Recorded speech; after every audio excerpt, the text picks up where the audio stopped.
Boa noite, pessoal. Estamos aqui hoje para dar sequência ao nosso projeto de videoaulas e vamos falar hoje da teoria geral da execução. A execução, ela comportará vários vídeos, várias aulas, porque é uma matéria tremendamente extensa. Nós vamos começar hoje falando da teoria geral da execução e depois nós vamos ter desdobramentos em outras aulas e aí eu vou avisando a vocês para dar continuidade a esse tema que é tão importante, que é a satisfação, né, do crédito é tão importante e que nós vamos nos ocupar nos próximos encontros. Bom, tratando então da teoria geral de execução, eu tenho necessariamente que começar pelo Código de Processo Civil de 1973. O Código de 73, ele comportava um processo autônomo de execução para qualquer tipo de título, tanto judicial quanto extrajudicial. O que acontecia? Tanto que eu tivesse um título judicial, ou seja, uma sentença, por exemplo, ou um título extrajudicial, por exemplo, uma nota promissória, um contrato, eu deveria me submeter ao processo de execução autônomo. O que significa isso? Que eu teria que iniciar um processo de execução com citação, com petição inicial, com todos os requisitos que nós temos hoje dentro do processo de conhecimento. A partir dessa lei 11.232 de 05, isso sofreu uma profunda modificação. O que aconteceu? Os títulos executivos judiciais, tá? Eles passaram a ser executados através de uma fase dentro do procedimento ordinário chamado fase de cumprimento de sentença. E a execução autônoma, essa com a citação, com o início, tudo, ficou dentro do âmbito dos títulos executivos extrajudiciais. Então, são extrajudiciais, não tinham um procedimento judicial anterior, então, para a execução, parte-se, então, de uma ação executiva autônoma. Essa modificação ela foi corroborada dentro do CPC de 2015 e então nós temos hoje dois tipos de processo executivo. Nós temos o cumprimento de sentença, também conhecida como execução sincrética, e se vale para a cobrança dos títulos executivos judiciais, que vem previstos lá no 513 e seguintes do CPC. E nós temos o processo de execução autônoma, que, por não ter nada judicial antes, se inicia a partir de um documento que o CPC dá força de título executivo extrajudicial, porque não teve nenhum procedimento anterior judicial. Então, a partir desses títulos executivos extrajudiciais, eu tenho a execução autônoma e ela começa a ser regulada lá no 771 e seguintes do CPC. Então, a partir daí, o que eu tenho em termos de teoria geral da execução? Para eu ter execução, eu tenho que ter dois tipos de requisitos. Eu tenho que ter os requisitos gerais e os requisitos específicos. Isso vale tanto para o cumprimento de sentença, de títulos executivos judiciais, execução sincrética, quanto para os títulos executivos extrajudiciais, execução autônoma. Então, para os dois tipos de execução, eu tenho que ter necessariamente esses requisitos. Dentro dos requisitos gerais, eu tenho os requisitos gerais a todo e qualquer processo, quais sejam capacidade de direito, capacidade de fato, representação por advogado, não haver litispendência, não haver coisa julgada, o juiz não ser impedido, etc. São todos os requisitos atinentes a qualquer tipo de processo. Já no caso, os requisitos específicos para a execução, aí sim, eu tenho que ter esses requisitos e eles somam em 5. Eu tenho que ter um título executivo, seja ele judicial ou extrajudicial, tanto faz. O judicial vai dar início ao cumprimento de sentença, o extrajudicial vai dar início à execução autônoma. Eu tenho que ter título executivo, nulle executio sine título. Eu não tenho execução se eu não tiver o título executivo. O segundo requisito, que vai estar inserido dentro desse título executivo, eu tenho que ter uma obrigação líquida, também terei que ter uma obrigação certa e também terei que ter uma obrigação exigível. E esse título ele tem que ter restado inadimplido. Esses são os requisitos específicos para execução. Eu até brinco em sala de aula que isso comporta um mantra até, que nós temos que rezar até o fim do processo de execução. Nós temos sempre ter em mente que temos que ter título executivo, obrigação líquida, certa, exigível e inadimplida. A gente não pode esquecer que são esses os títulos específicos para todo e qualquer execução, seja ela cumprimento de sentença ou seja ela execução autônoma. Bom, no título executivo, o que eu vinha falando para vocês? Título executivo, então, pode ser judicial e eles estão previstos lá no rol do artigo 515 do CPC. Esse rol de artigos, ele é taxativo, são só esses. É esses que a lei processual nos coloca como títulos executivos judiciais. E os títulos executivos extrajudiciais, eles vêm previstos no 784 do CPC. Por força do inciso 12 desse artigo 784, esses títulos eles não comportam um rol taxativo, assim como os títulos executivos judiciais. Então, aqui nós temos a possibilidade de serem admitidos outros títulos executivos através de lei federal específica. Então, não são somente aqueles que estão arrolados no 784 CPC. Lei federal específica pode trazer outros títulos. Então, eu tenho como exemplo, para trazer para vocês, os créditos dos órgãos de controle da profissão. OAB, CREA, tudo são títulos executivos extrajudiciais. A previsão vem na Lei 6206 de 75, no artigo 2º. Outro exemplo, crédito da Previdência Social. Outro exemplo, instrumento de contrato de alienação fiduciária em garantia, que vem na previsão lá no Decreto-Lei 911 de 69, no artigo 5º. Outro tipo de exemplo, que vem aí ainda na Constituição Federal, são as decisões do TCU e as decisões do TCE, as decisões dos tribunais de conta por força do artigo 71, parágrafo 3º da Constituição, que impliquem em débito ou multa, configuram também título executivo extrajudicial e então podem ensejar uma execução autônoma. Eu tenho algumas observações a serem feitas sobre esses títulos todos que nós estamos colocando. Quanto aos títulos extrajudiciais, quanto à execução autônoma, o que eu tenho que trazer e pontuar para vocês como uma observação importante? O 784, parágrafo 1º do CPC, ele diz que a ação autônoma em que se discute o débito não inibe a execução. Então, eu posso ter uma ação autônoma discutindo aquele valor e em tramitação, e isso não impede que o credor entre com a competente execução autônoma para a cobrança daquele título. Isso se dá por força do 784, parágrafo 1º do CPC. Então, pode-se discutir nessa ação autônoma a obrigação espelhada no título, tá?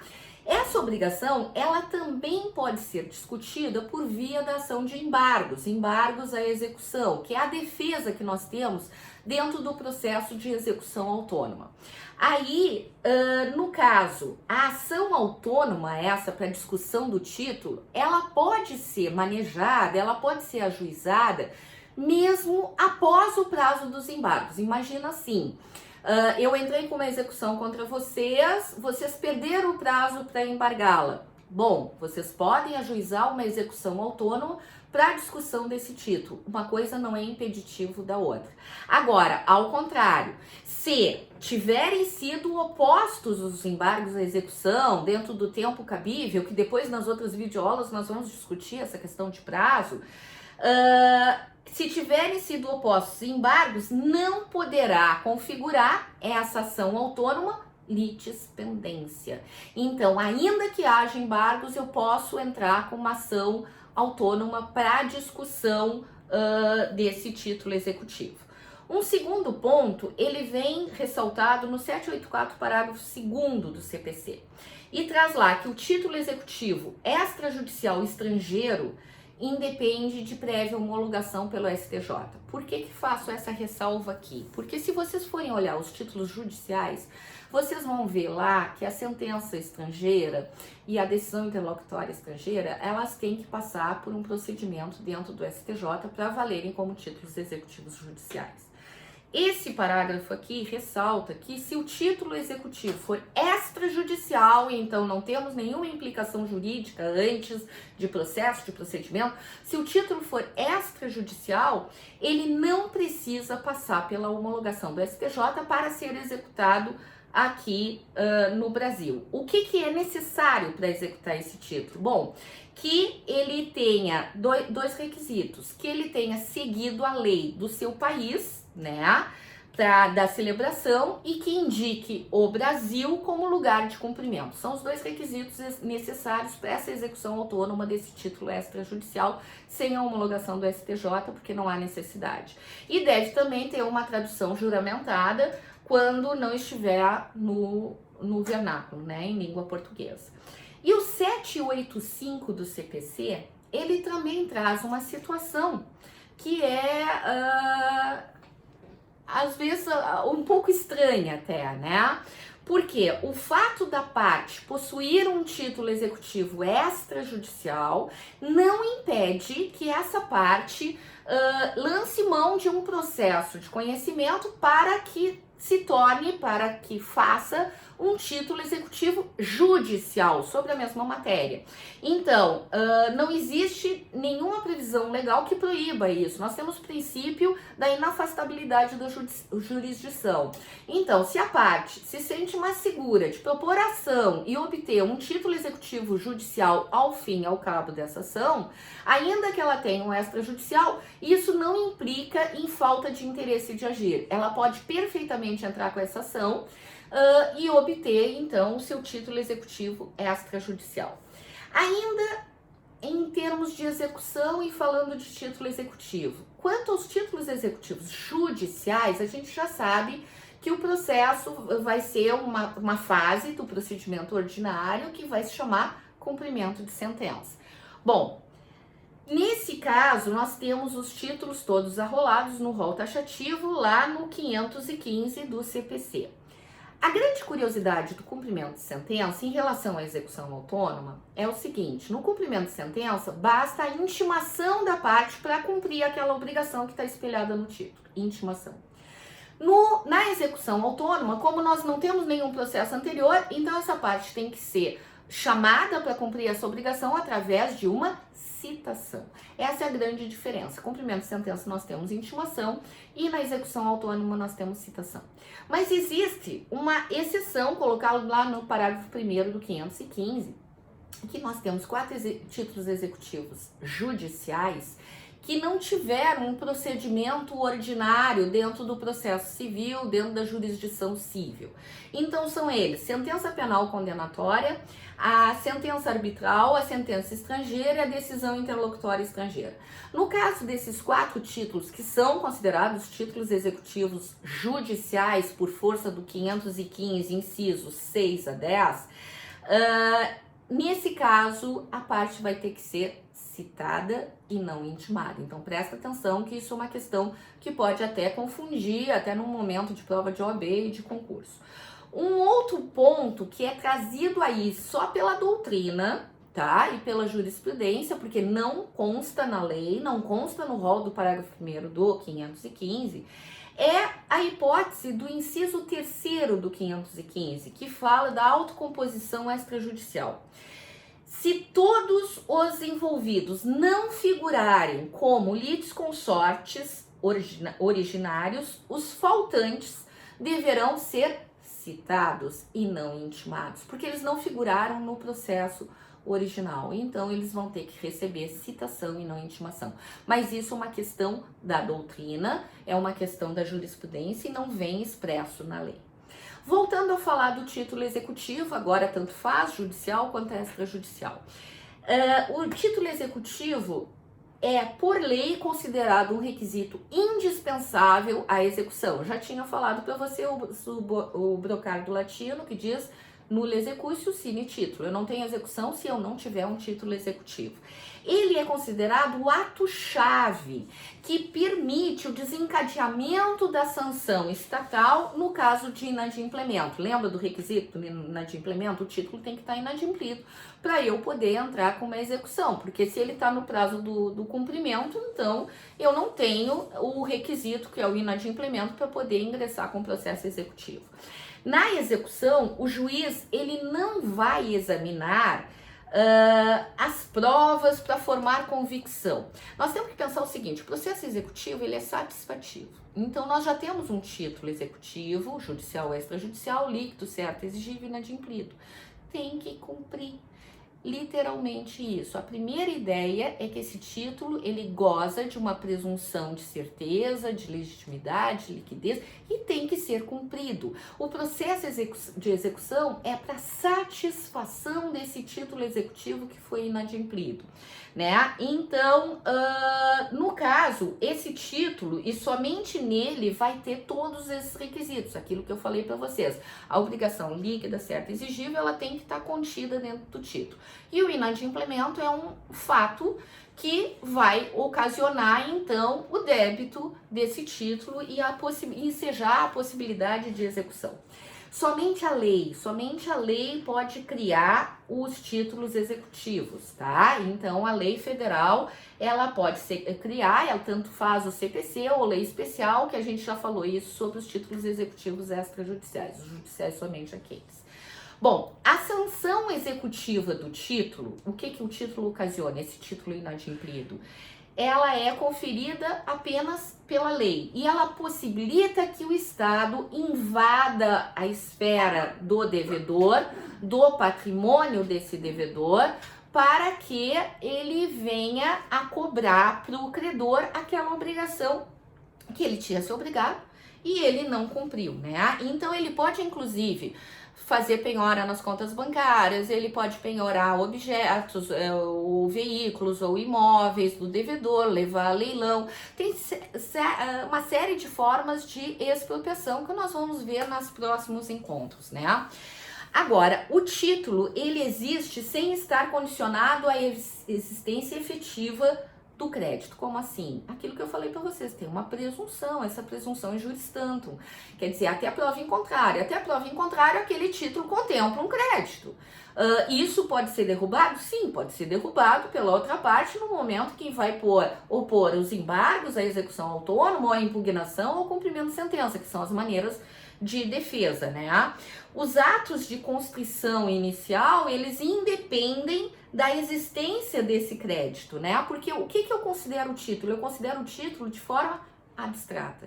Esse título, ele traz abstratamente uma obrigação líquida, certa, exigível, inadimplida, que deve ser cumprida. Bom, ele deve ser apresentado junto com a petição inicial ou com o requerimento inicial, se for cumprimento de sentença, que tem uma diferença. Cumprimento de sentença eu começo por requerimento, a execução autônoma eu começo por petição inicial. Tem que ser esse título apresentado junto com essas peças, sob pena da peça ser indeferida. O artigo 783 do CPC, ele estabelece como requisitos desse título, então, que deve conter, no teor do título, uma obrigação líquida, certa e exigível. Muito bem, o 803, inciso 1º do CPC também, comina de nulidade a execução sempre que os títulos executivos não preencherem esse requisito. Então, atenção, a ausência de requisito específico para a execução constitui uma matéria de ordem pública e pode ser conhecida a qualquer tempo, em qualquer grau de jurisdição, de ofício pelo juiz ou a requerimento das partes. Então vamos observar essas obrigações. Em o que consiste a liquidez, a certeza, a exigibilidade e o inadimplemento, para a gente fechar a ideia. Bom, a obrigação líquida importa na expressa determinação do objeto da obrigação. É o quantum debeatur. Bom, em termos de obrigação, nós temos 4 tipos de obrigação. Obrigação de fazer, obrigação de não fazer, obrigação de entregar e obrigação de pagar. Qual é a liquidez? A liquidez da obrigação de pagar, vamos começar pela mais conhecida, é o valor.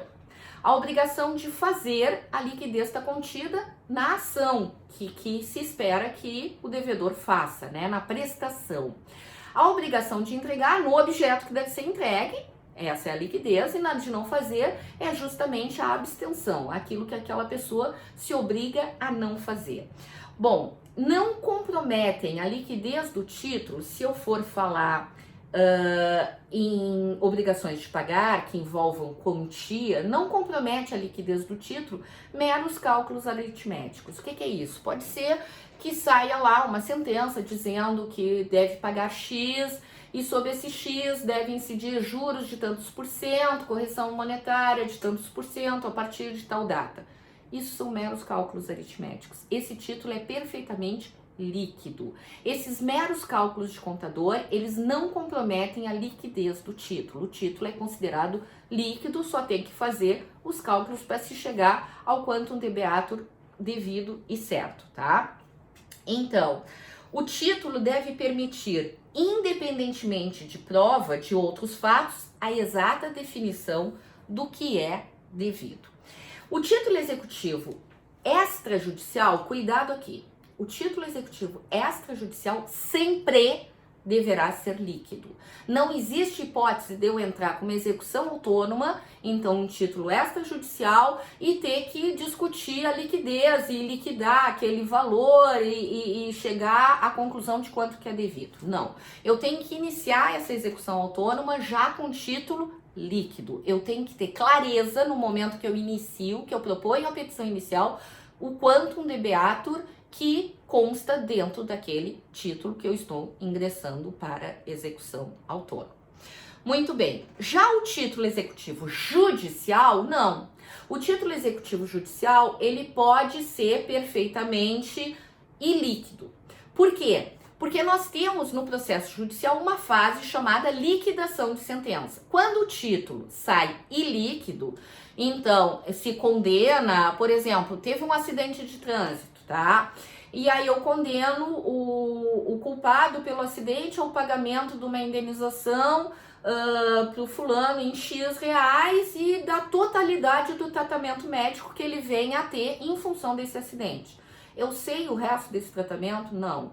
Eu sei o que vai ser necessário? Não. Então eu tenho um título ilíquido. Esse título ilíquido, ele foi em decorrência de uma ação judicial, é um título executivo judicial, então ele comporta entre essa decisão e o início do cumprimento de sentença um mini procedimento chamado liquidação de sentença, que ela vem lá contemplada a partir do 509 do CPC. Tá? Que depois, em outra ocasião, nós vamos conversar só sobre liquidação de sentença. Então, o que eu tiro daqui? O título judicial, ele tem que ser líquido, o título extrajudicial, ele tem que ser líquido de pronto e o título judicial pode comportar esse procedimento de liquidação de sentença.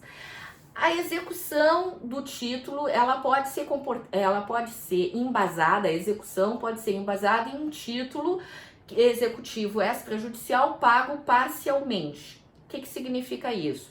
O devedor, ele pode ter satisfeito uma parte do título e outra não. Perfeitamente possível o ingresso com a execução autônoma desse título extrajudicial, não é considerado ilíquido aqui.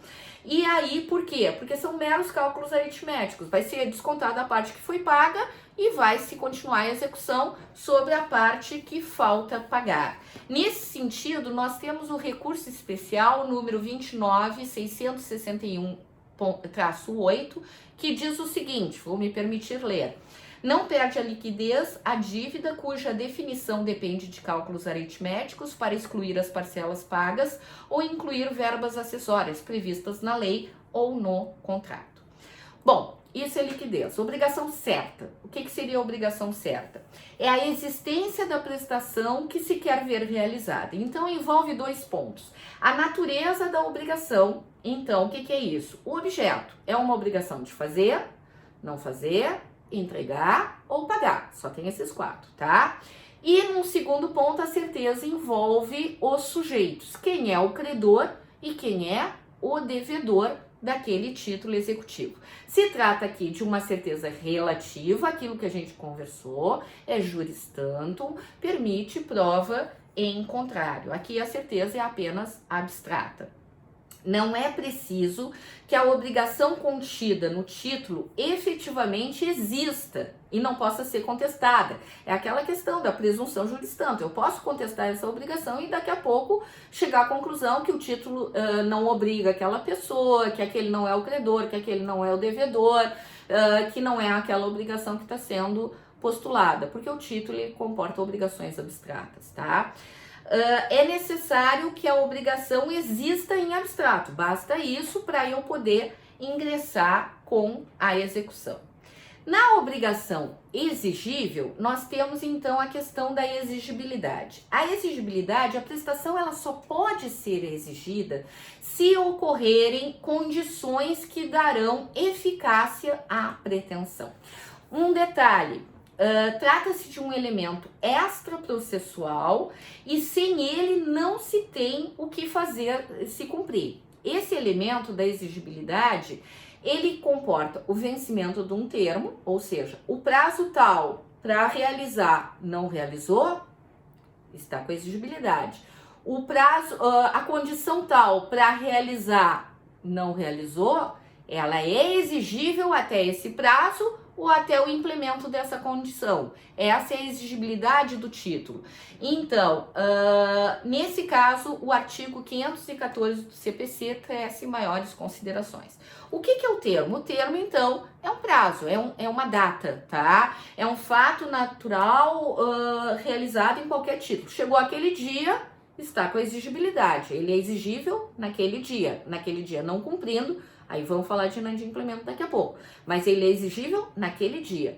A condição é um evento futuro e incerto que poderá vir a ocorrer e a partir dessa ocorrência, naquele dia, o título é exigível. Então, um exemplo de uma condição, bom, então tu me deves isso no dia da tua formatura, né? Então, quando a tua formatura ocorrer, não sei a data, é uma condição, simplesmente o título vai se tornar exigível. Tá? A primeira colheita, quando chegar na primeira colheita, que eu não sei a data, é uma condição, vai se tornar o título exigível. O termo é mais fácil que é em função de data. Por fim, o inadimplemento. Bom, o inadimplemento, então, eu tenho um título líquido, certo?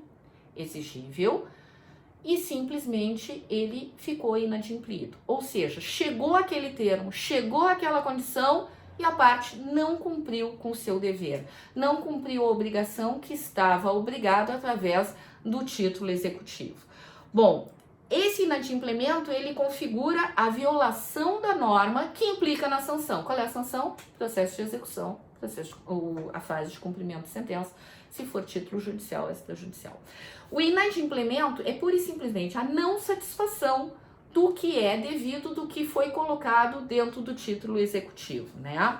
O cumprimento inadequado ou imperfeito dessa obrigação, por força de 788, também é considerado inadimplemento. O adimplemento, ao contrário da obrigação, a obrigação correta, ela tem que ser devidamente cumprida. Se for imperfeita ou simplesmente for inadequada, isso é considerado inadimplemento, passível perfeitamente de executar esse título executivo. Uma coisa que eu tenho que pensar aqui é no caso das obrigações recíprocas. O que são? As obrigações recíprocas, quando os dois devem, né? Existe uma obrigação recíproca. Um deve entregar o apartamento, outro deve depositar o preço, deve pagar. São obrigações de ambas as partes, né?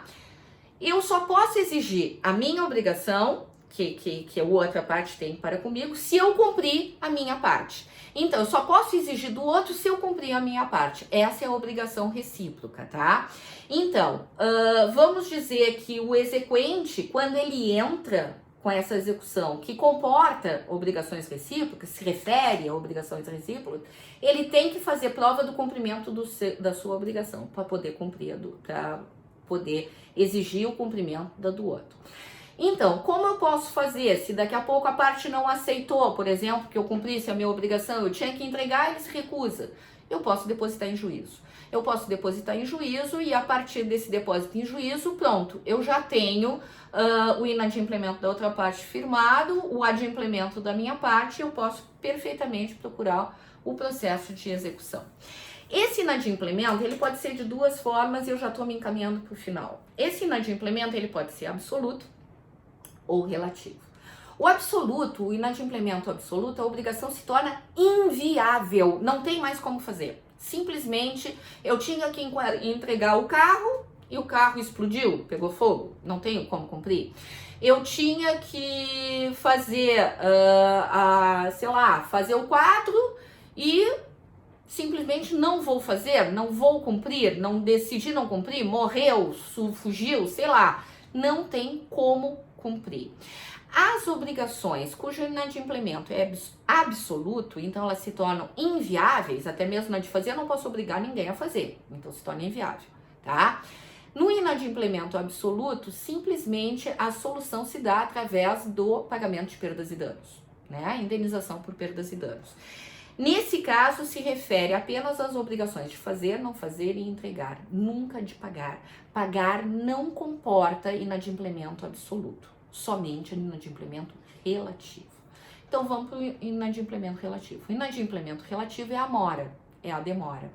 Ele pode se dar tanto nas obrigações de fazer, não fazer e entregar e também nas obrigações de pagar. Elas são viáveis. Essas obrigações no inadimplemento relativo ocorreu a mora, ocorreu um atraso, mas a obrigação ainda é viável. Então eu ainda posso buscar essa obrigação para que ela seja realizada da maneira que vem constando no título executivo. Então, no caso, essa mora, ela pode ser de dois tipos. A automática, ou seja, basta o advento do termo e da condição, o sujeito já está em mora, é considerada ex re, essa mora, o termo em latim, e essa mora pode ser ex persona.